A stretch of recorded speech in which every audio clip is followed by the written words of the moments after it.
Hello guys, నా పేరు David. నేను ఇప్పుడు ఒక ఐఎంఓ ఎగ్జామ్ రాసి వచ్చి నాకు తెలిసి అలా సండే కానీ అయినా ఒక ఎగ్జామ్ ఉంటుంది ఐఎంఓ ఐఎన్ఎస్ ఏమైనా ఉంటుంది. సో నేను రౌండ్ 2కి సెలెక్ట్ అయినాను. చూడండి, నాకు సర్టిఫికెట్ కూడా దొరికింది. ఈ సర్టిఫికెట్ ఏమో కాదు కానీ ఏమంటాం, ఇది హాల్ టికెట్. సో సర్టిఫికెట్ లోపల ఉంది. ఇప్పుడు యూపీఎల్ లోపల లాక్టే ఉంది. సో ఒక ఎగ్జామ్ ఉంటుంది, నేను రాసిన, ఇంకా సర్టిఫికేట్ ఇచ్చినాడు నాకు. సో నేను ఇప్పుడే బాస్కెట్బాల్ ఆడుతున్నాను. ఇంకా ఒక్క రిక్వెస్ట్ ఉంటే ప్లీజ్ లైక్ ఇంకా సబ్స్క్రైబ్ చేయండి. ఇది బాల్ ఉంది కదా, అది ఉండదా,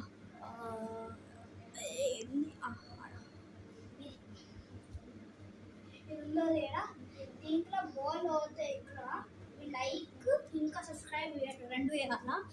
ఇది ఇప్పుడే వీడియో ఖతం అవుతుంది. సో పార్ట్ 2 కోసం ఉండే